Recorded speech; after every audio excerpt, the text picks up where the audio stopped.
Good morning to all. Myself Vijaypal, PGT History, Government Senior Secondary School, Rodai, Rewadi. I welcome everyone in my next topic. अगला topic है कक्षा 11वीं इतिहास अध्याय 4 इस्लाम का उदय और विस्तार लगभग 570 से 1200 ईस्वी भाग 2। पाठ के उद्देश्य। प्यारे बच्चों, पाठ के इस भाग 2 के मुख्य उद्देश्य इस प्रकार हैं। पहला, उमय्यद वंश की स्थापना और पतन के कारणों को समझना। दूसरा, अब्बासी क्रांति के अर्थ और महत्व को जानना। तीसरा, इस्लाम के इतिहास में उन कारणों एवं घटनाओं को समझना जिनके कारण खिलाफत का विघटन हुआ और सल्तनतों का उदय हुआ।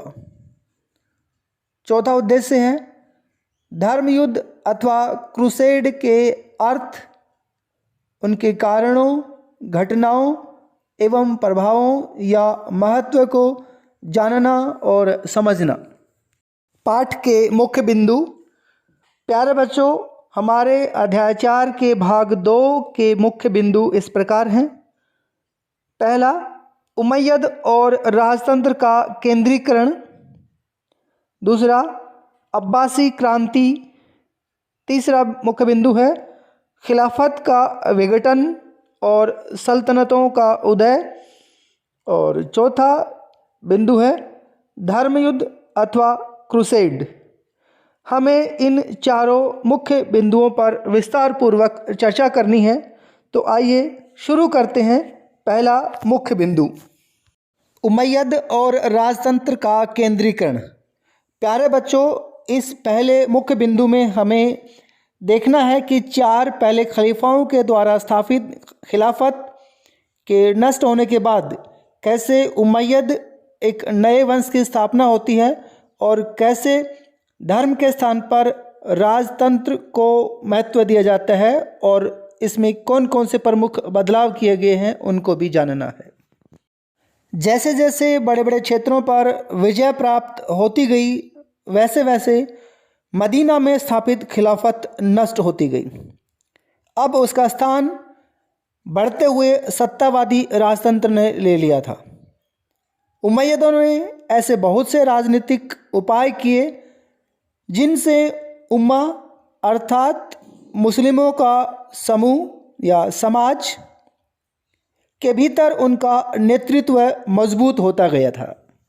उदाहरण के लिए, पहले उमय्यद खलीफा मुआविया ने दमिश्क को अपनी राजधानी बनाया। फिर बाइजेंटाइन साम्राज्य की राज दरबार की रस्मों और प्रशासनिक संस्थाओं को अपना लिया। तीसरा जो परिवर्तन किया गया कि उत्तराधिकार की परंपरा प्रारंभ कर दी। उत्तराधिकार का मतलब एक ही व्यक्ति या परिवार के एक के बाद एक पीढ़ियां शासक बनती हैं। उसने प्रमुख मुसलमानों को इस बात के लिए राजी कर लिया था कि वे उसके पुत्र को उसका वारिस स्वीकार कर लें और उसके बाद आने वाले खलीफाओं ने भी ये नए परिवर्तन अपनाए रखे, जिनके परिणाम स्वरूप उमय्यद वंश 90 वर्षों तक और उसके बाद आने वाला अब्बासी वंश 2 शताब्दियों तक सत्ता में बने रहे। उमय्यद राज्य अब एक साम्राज्यिक शक्ति बन चुका था। अब वह सीधे इस्लाम पर आधारित नहीं था, अर्थात अब पहले खलीफाओं की तरह इस्लाम को आधार बनाकर के साम्राज्य नहीं फैलाया जा रहा था, बल्कि एक राजनीतिक शक्ति के तौर पे उसका विस्तार हो गया था। उमय्यदों ने शासन कला के आधार पर और सीरियाई सैनिकों की वफादारी के बल पर अपना शासन चलाया। इसके साथ ही प्रशासन में ईसाई सलाहकार और उनके अलावा जरथुस्त लिपिक और अधिकारियों को भी अपने शासन में शामिल किया। हालांकि इस्लाम उमय्यद शासन को वैधता प्रदान करता रहा। उमय्यद हमेशा ही एकता के लिए अनुरोध करते रहे और विद्रोहों को इस्लाम के नाम पर दबाते रहे, लेकिन उन्होंने अपनी अरबी सामाजिक पहचान को बनाए रखा। उदाहरण के लिए अब्द अल मलिक और उसके उत्तराधिकारियों के शासनकाल में अरब और इस्लाम दोनों पहचानों पर मजबूती से बल दिया जाता रहा। अब्द अल मलिक ने जो नीतियाँ अपनाई उनमें अरबी को प्रशासन की भाषा के रूप में अपनाना और इस्लामी सिक्कों को जारी करना शामिल था। इससे पहले खलीफाओं के समय में जो सोने के दिनार और चांदी के दिरहम चल रहे थे वे रोमन और ईरानी सिक्कों की अनुकृति या नकल थे, जिन पर सलीब और अग्निवेदी के चिन्ह बने होते थे और यूनानी तथा पहलवी अर्थात ईरान की भाषा में लेख लिखे होते थे। लेकिन अब अब्द अल मलिक के द्वारा इन चिन्हों को हटा दिया गया और सिक्कों पर अरबी भाषा में लिखा गया। अब्द अल मलिक ने जेरूसलम में डोम ऑफ रॉक अर्थात चट्टान का गुंबद बनवाकर अरब इस्लामी पहचान के विकास में भी एक अत्यंत प्रदर्शनीय योगदान दिया है। अब्बासी क्रांति। प्यारे बच्चों, हमारे इस भाग 2 का यह दूसरा मुख्य बिंदु है, जिसमें हमें यह देखना है कि कैसे उमैयद वंश के खिलाफ बगावत या विद्रोह होता है और इस विद्रोह के बाद जो परिवर्तन किया जाता है वो न केवल एक वंश का परिवर्तन है बल्कि राजनीतिक सिस्टम में या व्यवस्था में भी काफ़ी कुछ बदलाव किए जाते हैं। राजनीतिक व्यवस्था के केंद्रीकरण की सफलता के लिए उमैयद राजवंश को भारी कीमत चुकानी पड़ी थी। दवा नामक एक सुनियोजित आंदोलन ने उमैयद वंश को उखाड़ फेंका था। 750 ईस्वी में इस वंश की जगह अर्थात उमैयद वंश की जगह अब्बासियों ने ले ली थी, जो कि मक्का के ही थे। अब्बासियों ने उमैयद शासन को दुष्ट बताया और दावा किया कि वे पैगंबर मोहम्मद के मूल इस्लाम की पुनर्स्थापना करेंगे। इस क्रांति से केवल वंश का ही परिवर्तन नहीं हुआ था, बल्कि इस्लाम के राजनीतिक ढांचे और उसकी संस्कृति में भी बदलाव आए थे। अब्बासियों का विद्रोह खुरासान अर्थात पूर्वी ईरान के बहुत दूर स्थित क्षेत्र से आरंभ हुआ था, जहां पर दमिश्क से, जो उमैयदों की राजधानी थी, बहुत तेज़ गति से दौड़ने वाले घोड़े से 20 दिन में पहुंचा जा सकता था। खुरासान में अरब ईरानियों की मिलीजुली आबादी थी, जिसे बहुत से कारणों से एकजुट किया जा सका था। यहाँ पर अरब सैनिक अधिकांशतः इराक से आए थे और वे सीरियाई लोगों के प्रभुत्व से नाराज़ थे। खुरासान के अरब नागरिक उमैयद शासन को इसलिए भी नापसंद करते थे क्योंकि उन्होंने करों में रियायत और विशेष अधिकार देने के जो वादे किए थे वो पूरे नहीं किए। जहाँ तक ईरानी मुसलमानों अर्थात मवालियों का संबंध है, उन्हें अपनी जातीय चेतना से ग्रस्त अरबों के तिरस्कार का शिकार होना पड़ा था और वे उमैयदों को बाहर निकालने के लिए किसी भी अभियान में शामिल होने के इच्छुक थे। अब्बासियों ने, जो पैगंबर के चाचा अब्बास के वंशज थे, विभिन्न असहमत समूहों का समर्थन प्राप्त कर लिया था और यह वचन देकर कि पैगंबर के परिवार अर्थात अहल अत बैत का कोई मसीहा अर्थात महदी उन्हें उमैयदों के दमनकारी शासन से मुक्त कराएगा, सत्ता प्राप्त करने के अपने प्रयत्न को वैध ठहराया। उनकी सेना का नेतृत्व एक ईरानी गुलाम अबू मुस्लिम ने किया, जिसने अंतिम उमैयद खलीफा मारवान को जब नदी पर हुई लड़ाई में हराया। अब्बासी शासन के अंतर्गत अरबों के प्रभाव में गिरावट आई, जबकि ईरानी संस्कृति का महत्व बढ़ गया। अब्बासियों ने अपनी राजधानी प्राचीन ईरानी महानगर टेसिफोन के खंडरों के निकट बगदाद में स्थापित किया। इराक और खुरासान की अपेक्षाकृत अधिक भागीदारी सुनिश्चित करने के लिए सेना और नौकरशाही का पुनर्गठन गैर कबीलाई आधार पर किया गया। अब्बासी शासकों ने खिलाफत की धार्मिक स्थिति और कार्यों को मजबूत बनाया और इस्लामी संस्थाओं तथा विद्वानों को संरक्षण प्रदान किया, लेकिन सरकार और साम्राज्य की ज़रूरतों ने उन्हें राज्य के केंद्रीय स्वरूप को बनाए रखने के लिए मजबूर किया।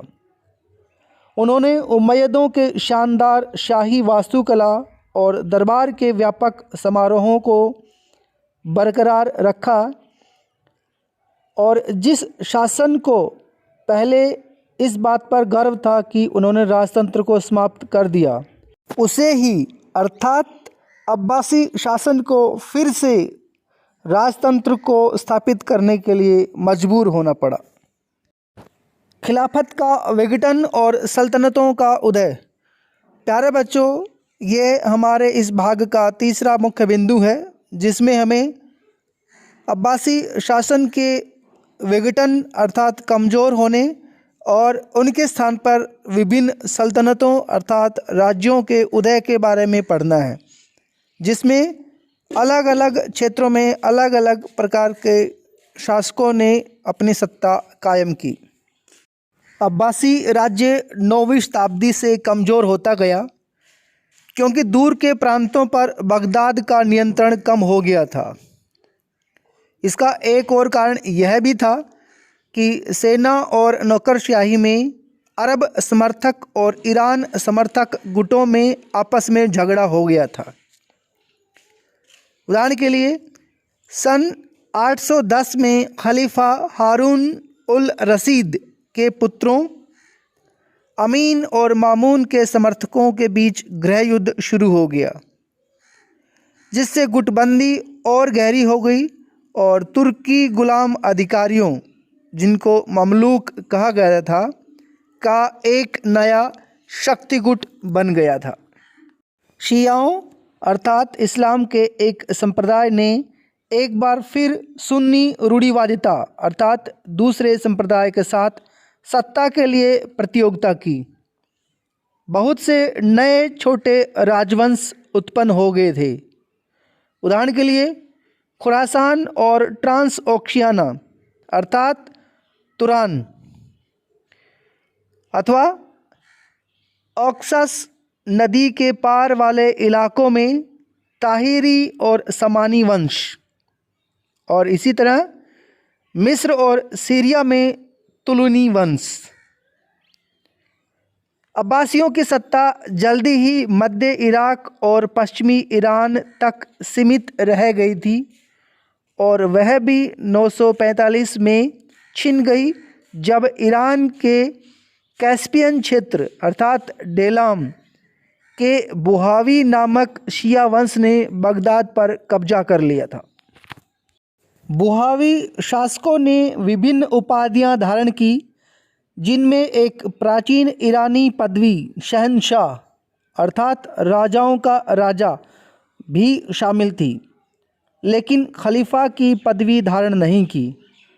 उन्होंने अब्बासी खलीफा को अपने सुन्नी प्रजाजनों के प्रतीकात्मक मुखिया के रूप में बनाए रखा। खिलाफत को समाप्त न करने का फैसला बड़ा चतुराईपूर्ण था, क्योंकि एक अन्य शिया राजवंश फातिमी की महत्वाकांक्षा थी कि वह इस्लामी जगत पर शासन करे। फातिमी का संबंध शिया संप्रदाय के एक उप संप्रदाय इस्माइली से था, और उनका दावा था कि वे पैगंबर की बेटी फातिमा के वंशज हैं और इसलिए वे इस्लाम के एकमात्र न्याय संगत शासक हैं। उत्तरी अफ्रीका में अपने अड्डे से उन्होंने 969 में मिस्र को जीता और फातिमी खिलाफत की स्थापना की। मिस्र की पुरानी राजधानी फुस्तात की बजाय एक नए शहर काहिरा को अपनी राजधानी बनाया। 10वीं और 11वीं शताब्दियों में तुर्की सल्तनत के उदय से अरबों और ईरानियों के साथ एक तीसरा प्रजातीय समूह भी जुड़ गया। तुर्किस्तान के मध्य एशियाई घास के मैदानों के खानाबदोश कबायली लोग थे जिन्होंने धीरे धीरे इस्लाम को अपना लिया था। वे कुशल सवार और योद्धा थे और वे गुलामों और सैनिकों के रूप में अब्बासी, समानी और बुहावी प्रशासनों में शामिल हो गए और अपनी वफादारी तथा सैनिक योग्यताओं के कारण तरक्की करके उच्च पदों पर पहुंच गए। गजनी सल्तनत की स्थापना अल्पतिगीन के द्वारा 961 ईस्वी में की गई थी। उसे गजनी के महमूद, जिसका समय 998 से 1030 है, के द्वारा और भी मजबूत किया गया। बुहावियों की तरह गजनवी एक सैनिक वंश था जिनके पास तुर्कों और भारतीयों जैसी पेशेवर सेना थी, लेकिन उनकी सत्ता और शक्ति का केंद्र खुरासान और अफ़गानिस्तान में था और उनके लिए अब्बासी खलीफे प्रतिद्वंदी नहीं थे बल्कि उनकी वैधता के स्रोत थे। महमूद इस बारे में सचेत था कि वह एक गुलाम का बेटा है और वह खलीफा से सुल्तान की उपाधि प्राप्त करने के लिए बहुत इच्छुक था। उधर खलीफा भी शिया सत्ता के प्रति संतुलनकारी धड़े के रूप में गजनवी को, जो एक सुन्नी था, समर्थन देने के लिए राजी था। सल्जूक तुर्क समानियों और काराखानियों की सेनाओं में सैनिकों के रूप में तुरान में अर्थात ट्रांसओक्शियाना में दाखिल हो गए। उन्होंने बाद में अपने आप को दो भाइयों तुगरिल और छागरी बेग के नेतृत्व में एक शक्तिशाली समूह के रूप में स्थापित कर लिया।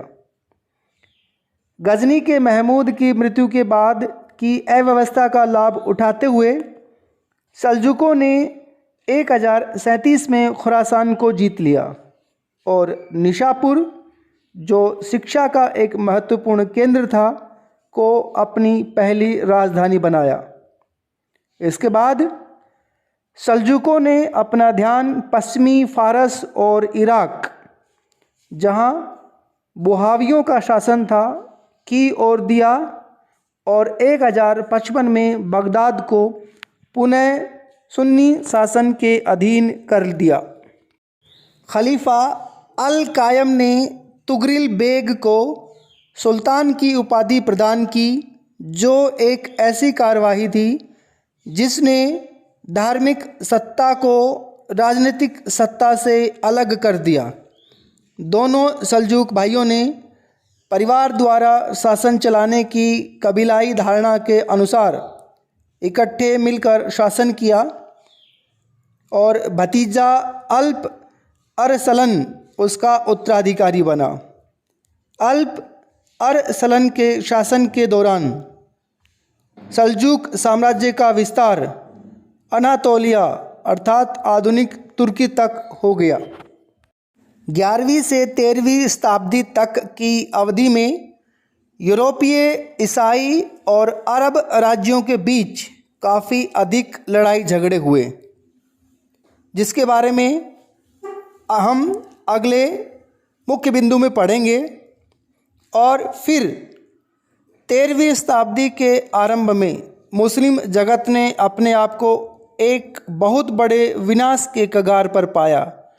यह मंगोलों की ओर से आने वाला खतरा था और यह सुव्यवस्थित सभ्यता पर खानाबदोशों की ओर से होने वाला अंतिम किंतु सबसे अधिक निर्णायक आक्रमण था। धर्मयुद्ध अथवा क्रूसेड। प्यारे बच्चों, यह हमारे इस भाग 2 का अगला मुख्य बिंदु है, जिसमें हम 11वीं से 13वीं शताब्दी के बीच ईसाई यूरोपीय लोगों और अरब मुस्लिम राज्यों के बीच यरूशलेम को लेकर हुए धर्म युद्धों के बारे में पढ़ेंगे।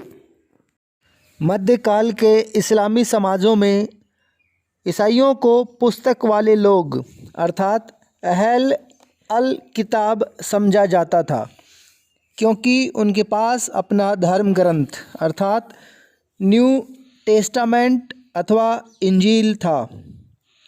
व्यापारियों, तीर्थयात्रियों, राजदूतों और यात्रियों के रूप में मुस्लिम राज्यों में आने वाले ईसाइयों को सुरक्षा प्रदान की जाती थी।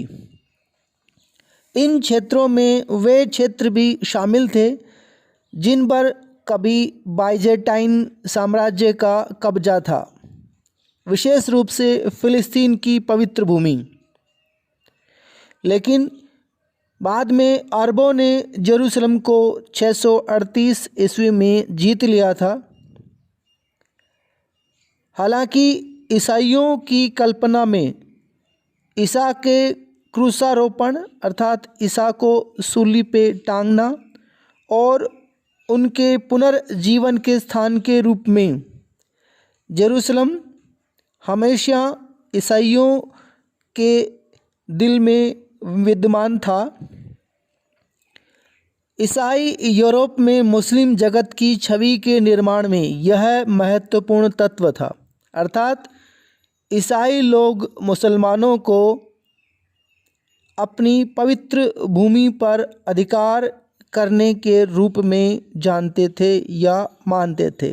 इस प्रकार दोनों धर्मों के लोगों के लिए यरूशलेम महत्वपूर्ण भूमि था।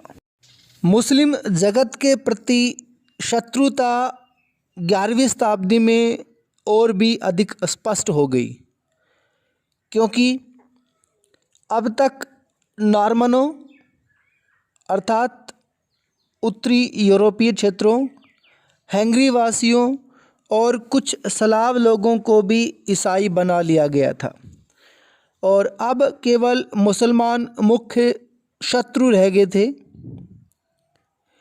दोनों धर्म, चाहे ईसाई धर्म हो या मुस्लिम धर्म, दोनों ही अपने धर्म का दूसरे क्षेत्रों में प्रसार कर रहे थे और इस वजह से दोनों धर्मों की एक दूसरे के साथ शत्रुता बनी हुई थी। अब यूरोप का अधिकतर क्षेत्र ईसाई धर्म को अपना चुका था, इसलिए मुसलमान ही उनके मुख्य शत्रु के रूप में उनके सामने थे। 11वीं शताब्दी में पश्चिमी यूरोप के सामाजिक और आर्थिक संगठनों में भी परिवर्तन हो गया था, जिससे ईसाई जगत और इस्लामी जगत के बीच शत्रुता को बढ़ाने में योगदान मिला। कारण ये था कि यूरोप में सामंतों के बीच चलने वाली लड़ाई झगड़ों को ईश्वरीय शांति अर्थात पीस ऑफ गॉड आंदोलन के द्वारा रोक दिया गया था। इसके तहत कुछ क्षेत्रों में, विशेषकर पूजा स्थलों के निकट, चर्च के कैलेंडर में पवित्र मानी जाने वाली कुछ अवधियों को हिंसा वर्जित कर दी गई थी या हिंसा रोक दी गई थी। साथ ही इन आपसी सामंती आक्रमणकारी प्रवृत्तियों को ईसाई जगत से हटाकर ईश्वर के शत्रुओं की ओर मोड़ दिया गया था, अर्थात मुसलमानों की ओर मोड़ दिया गया था, जिसकी वजह से भी दोनों धर्मों के बीच शत्रुता बढ़ती गई थी। इस आपसी शत्रुता को बढ़ाने में राजनीतिक परिस्थितियों का भी योगदान था। उदाहरण के लिए 1092 में बगदाद के सल्जूक सुल्तान मलिक शाह की मृत्यु के बाद उसके साम्राज्य का विघटन हो गया। इससे बाइजेंटाइन सम्राट अलेक्सियस प्रथम को एशिया माइनर अर्थात तुर्की क्षेत्र और उत्तरी सीरिया को फिर से हथियाने का मौका मिल गया।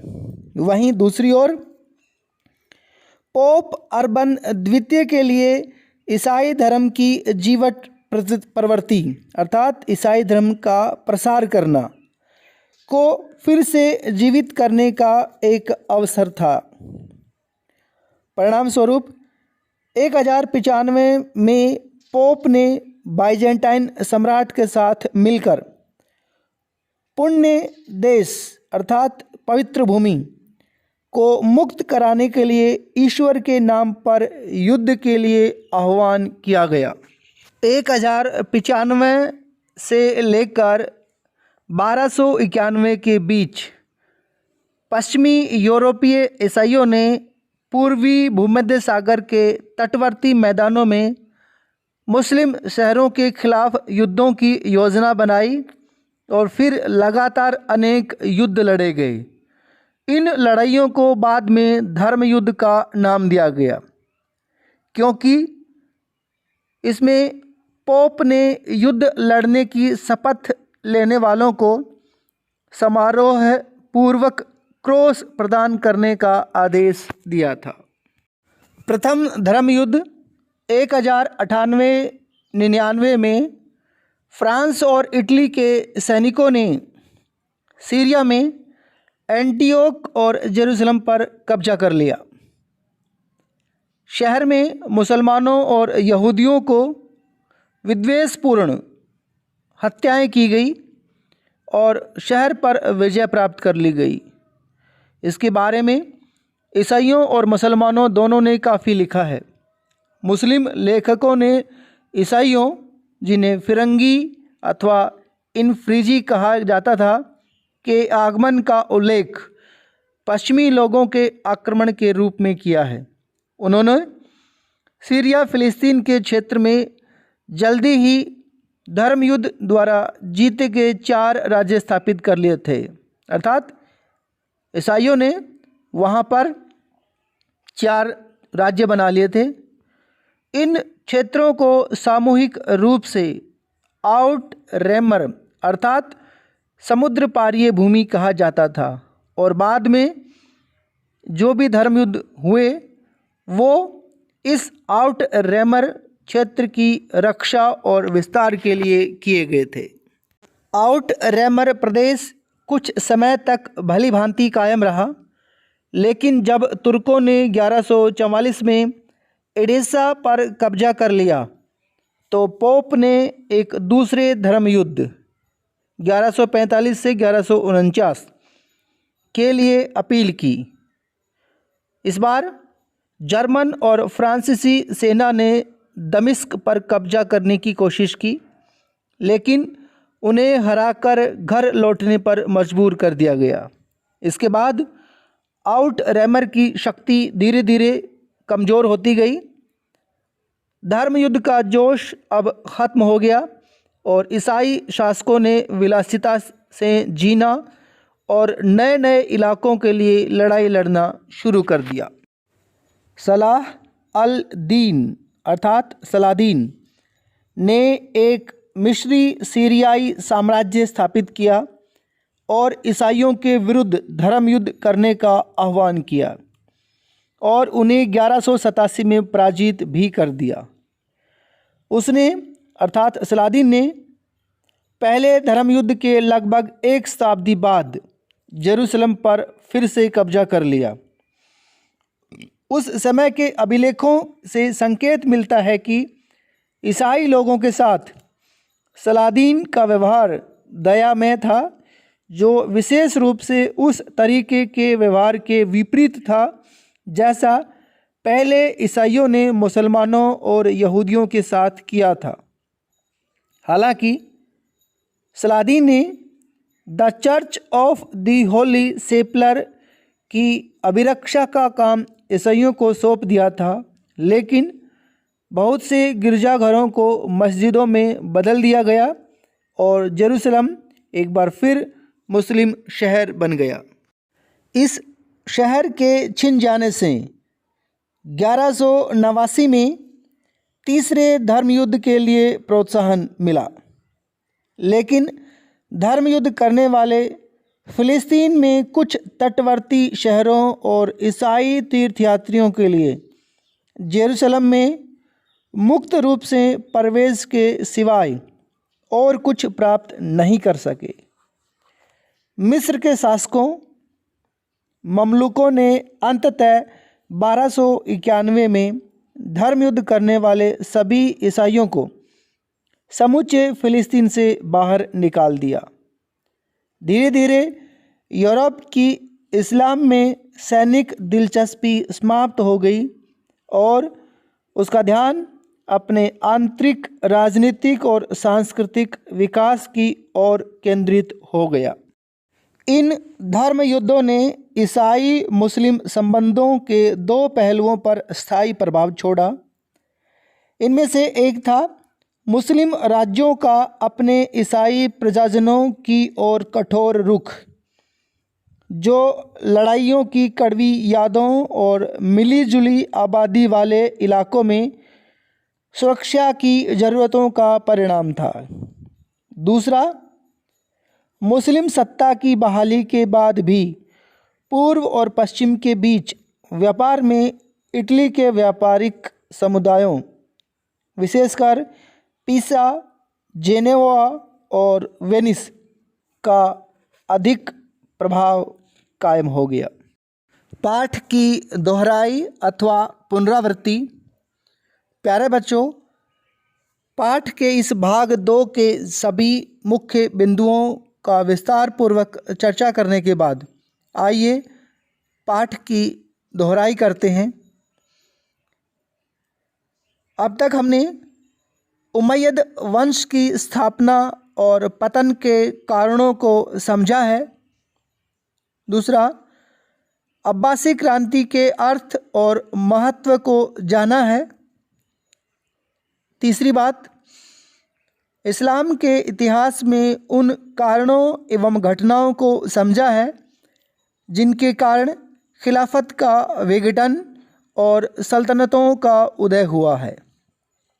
चौथा, धर्मयुद्ध अथवा क्रूसेड के अर्थ, उनके कारणों, घटनाओं एवं प्रभावों या महत्व को जाना और समझा है। गृह कार्य अथवा होमवर्क। प्यारे बच्चों, पाठ के सभी बिंदुओं पर चर्चा करने के बाद पाठ की दोहराई करने के आधार पर आपको गृह कार्य के लिए निम्न प्रश्न दिए जा रहे हैं। पहला प्रश्न है, उन कारणों एवं घटनाओं को स्पष्ट करें जिनसे उमैयद राजतंत्र स्थापित किया गया। दूसरा प्रश्न है, अब्बासी क्रांति न केवल एक वंश का सत्ता परिवर्तन थी, बल्कि इससे कुछ अधिक थी। अपने शब्दों में स्पष्ट करें। तीसरा प्रश्न, किन कारणों से खिलाफत का विघटन और सल्तनतों का उदय हुआ? 3 प्रमुख सल्तनतें कौन सी थी? चौथा प्रश्न है, धर्मयुद्ध अथवा क्रूसेड का अर्थ क्या है? उनके कारणों, प्रमुख घटनाओं और उनके प्रभावों को अपने शब्दों में स्पष्ट करें।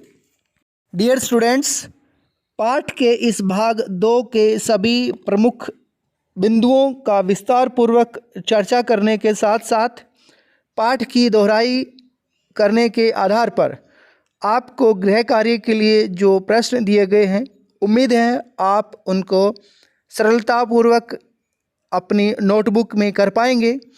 फिर भी किसी प्रकार की अगर कोई दिक्कत है तो इस वीडियो को ध्यान से सुनिए और देखिए। आप सभी का बहुत बहुत धन्यवाद।